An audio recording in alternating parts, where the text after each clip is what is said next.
आप जिंदगी में किसी भी मसले का शिकार हैं तो उसका सिर्फ एक ही हल है, चेंज योर माइंड। आप यकीन करें कि आपके हर मसले का सिर्फ दुनिया में एक ही हल है कि यहां से अपने आप को तब्दील करना, आपका मसला हल हो जाएगा। पाकिस्तान के अंदर हर तीसरा आदमी प्रॉपर्टी डीलर, पाकिस्तान के हर तीसरा आदमी प्रॉपर्टी डीलर है।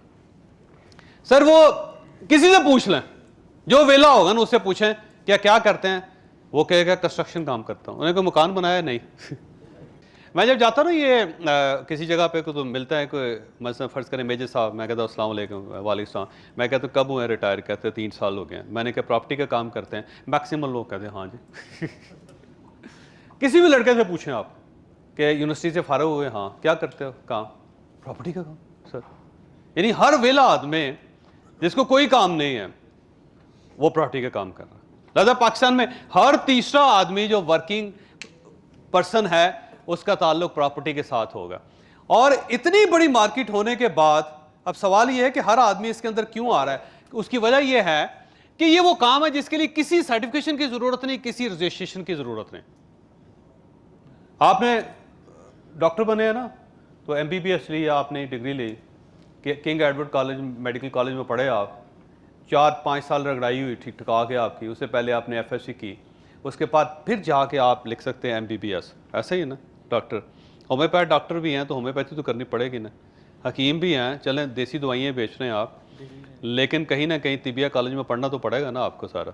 प्रॉपर्टी एक ऐसा काम है जिसके लिए ना आपको सर्टिफिकेशन चाहिए ना आपको रजिस्ट्रेशन चाहिए। कोई ऐसा महकमा, ऐसा डिपार्टमेंट नहीं जहाँ से आप अपने आप को रजिस्टर करवा लें कि मैं एज ए प्रॉपर्टी प्रैक्टिशनर काम करना चाहता हूँ। बाकी पाकिस्तान में हर चीज़ के अंदर, पानी बनाने के लिए पानी बेचने के लिए, और इवन ऑक्सीजन बनाने के लिए ऑक्सीजन बेचने के लिए, ईंटें बनाने के लिए, सीमेंट बनाने के लिए, बजरी बनाने के लिए, लकड़ी खरीदने बेचने के लिए, हर चीज़ के लिए आपको रजिस्ट्रेशन चाहिए। प्रॉपर्टी का एक ऐसा काम है जिसमें आपको किसी किस्म की कोई रजिस्ट्रेशन नहीं चाहिए और सर्टिफिकेशन है ही नहीं। कोई इदारा है नहीं पाकिस्तान के अंदर जो आपको सर्टिफाइड कर रहा हो कि आप एक अच्छे डीलर हैं और आपको इस सर्टिफिकेट दिया जाता है। लिहाजा दूसरा अलमिया ये है। तीसरा ये अलमिया ये है कि जितनी पाकिस्तान के अंदर कैश ट्रांजैक्शन हो रही है या ब्लैक मनी चल रही है वो प्रॉपर्टी के जरिए चल रहे हैं। पाकिस्तान के अंदर फर्ज करें पता चला कि 1/3 पोर्शन हमारा जो ना ब्लैक मनी में चला गया। गवर्नमेंट ऑफ पाकिस्तान जो होता है ना वो नोट छापती है ना, उसके ऊपर नोट के अंदर नंबर लिखा होता है। जब भी नोट मार्केट में फेंकते हैं तो नोट घूम फिर के वो 6 हफ्ते का उनके पास टाइम होता है, 6 हफ्ते में उस नोट ने वापस आना होता है बैंक में, 6 हफ्तों के अंदर। जब 6 हफ्तों में नोट वापस नहीं आता तो इसका मतलब है नोट गायब हो गया। और जब नोट गायब होते चले जाते हैं तो उससे पता चलता है कि कितनी दौलत ब्लैक मनी में कन्वर्ट हो गई, यानी लोगों ने अपने पास दबा के रखी हुई। अब उस दबाई हुई दौलत को निकालना कैसे है, क्योंकि गवर्नमेंट का तो नुकसान है।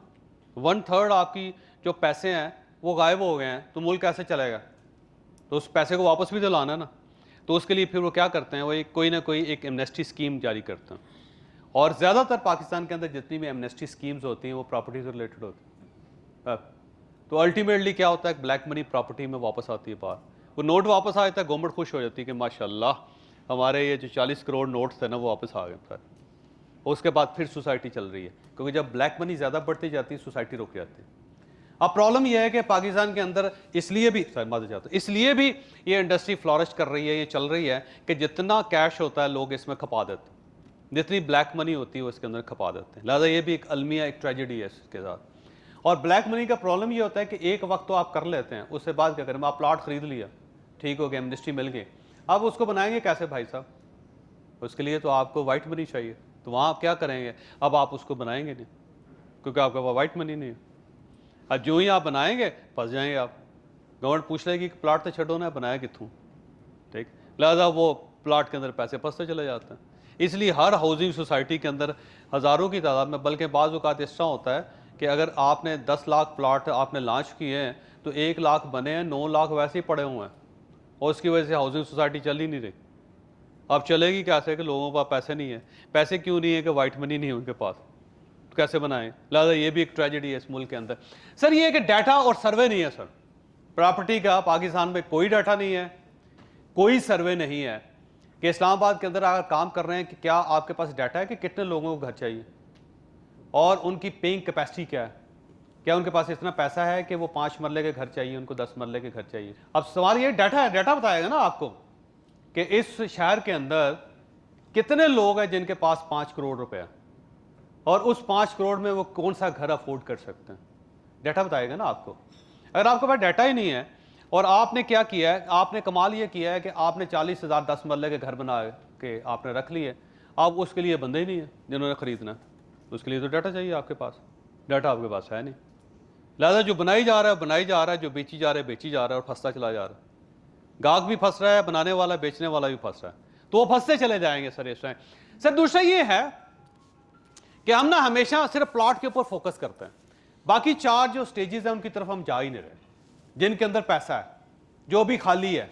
तो ऐसी पोजीशन जो खाली है उसकी तरफ तो हम देख ही नहीं रहे, सिर्फ और सिर्फ प्लॉट से हम कर रहे हैं सर।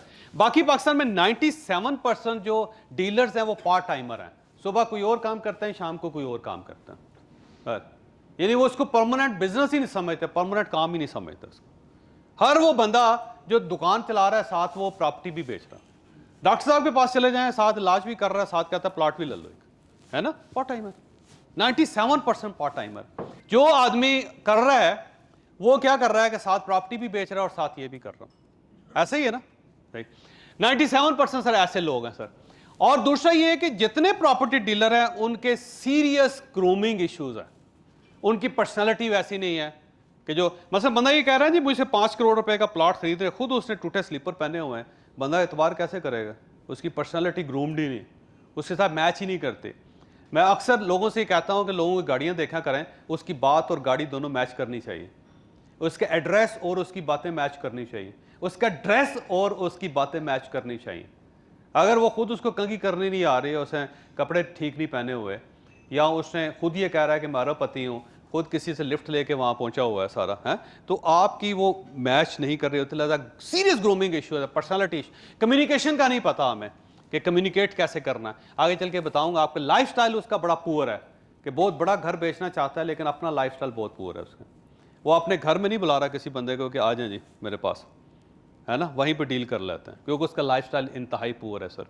और वो अनअवेयर है सर, पावला सोशल मीडिया। याद रखिएगा सोशल मीडिया दुनिया की सबसे बड़ी दुकान है इस वक्त। दुनिया की 40% दौलत और बिजनेस जो है वो सोशल मीडिया पे ऊपर है। 85% प्रॉपर्टी का बिजनेस जो है सोशल मीडिया के ऊपर ग्लोबली, 85%। लेकिन हम में से जितने प्रॉपर्टी डीलर है वो अनअवेयर है, उनको सोशल मीडिया का पता ही नहीं सारा।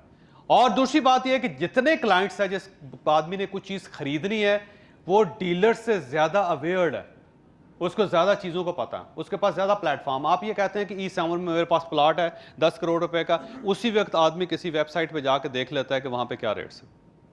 वो ये कहता है जी कि D11 या D12 बन गया, D14 बन गया, D15 बन गया, और उसके अंदर प्रॉपर्टी का ये, उसी वक्त जाके बंदा देखता है और गूगल आपको बताता है उसकी वैल्यू क्या है। उसके पास ज़्यादा प्लेटफॉर्म है, और जबकि हमारा जो प्रॉपर्टी डीलर है उसके पास कोई प्लेटफॉर्म नहीं है। लिहाजा अब वो परेशान है प्रॉपर्टी डीलर सर।